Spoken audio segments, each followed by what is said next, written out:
Yesterday I finished reading a quite famous book. I think that most of the people who read at least one book in their life know this recognized and successful book. Maybe you know it, but you've never read it, maybe you've seen the movie, but you've never read the book. Last week at home looking for an interesting book to read in my free time, I found this dusty book on the shelf where we keep old books. I took it and dusted it off. The name of this book is The Boy in Striped Pyjamas by John Boyne. Today I finished the last page of this book and it fascinated me. That's why today I bring you a summary of This Is a Fantastic Book for people who never had the opportunity to enjoy it. Bruno, a 9-year-old boy living in Berlin, Germany in 1943, comes home one day to find his family's maid, Maria, packing all of his things away in boxes. Bruno's mother explains that the family is moving away due to the demands of his father's new job. The Fury, as Bruno calls Adolf Hitler, had come to dinner at Bruno's home the previous week and has promoted Bruno's father. Father is a commandant in the German army. He is a stern and imposing figure, but still expresses his care for his children. Bruno is unhappy to be leaving his best friends, grandparents, and the hustle and bustle of Berlin, but is presented with no other choice than to go with his family. Before they go, father gets into a fight with Bruno's grandmother, a former singing star, at their Christmas celebration. Grandmother is furious that father would accept his new job from the Fury, but father counters that it is a great honor for himself and for the fatherland. The family packs up all of their belongings and soon head out on a train to reach their new home. The new house on a hill is the only house in a very desolated area. Bruno is sad to be away from Berlin and bored to have only his 12-year-old sister Gretel, whom he does not get along with for company. Their maid Maria and butler Lars staff the house, but there are also new waiters that Bruno has not met before. One of them, Pavel, is an old-stock man who cleans up Bruno's good knee one day when he falls from a tire swing. Pavel tells Bruno that he has been a doctor in a past life, and Bruno is confused as to why a doctor would be working as a waiter in his house. Bruno comes to learn that Pavel lives on the other side of a fence that runs near their house. On the other side of the fence, as Bruno can see from his bedroom window, are dozens of people living in a sandy, fenced in camp, all wearing striped pyjamas. Bruno cannot properly pronounce the name of their new home, but calls it Outwit. As Bruno settles into life at Outwit, he comes to dislike Lieutenant Cutler, a soldier who hung around their house and whom Gretel has a crush on. Cutler is harsh and calls Bruno little man. Mar takes a liking to Lieutenant Cutler, though everyone is horrified when he beats Pavel one day for spilling a glass of wine.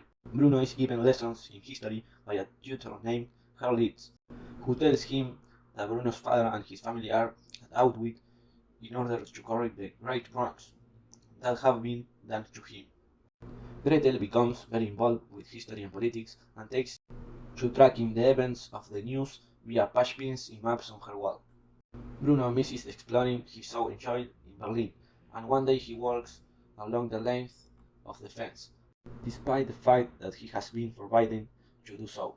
He meets a boy who lives on the other side of the fence named Shmuel. Shmuel wears the striped pyjamas that Bruno has seen from his window, and he is extraordinarily thin. The two boys strike up a friendship, and Bruno begins to visit Shmuel nearly every day. Shmuel tells him no, he was taken by soldiers from his home in Krakow, Poland, to the camp, which Bruno comes to realize is also in Poland.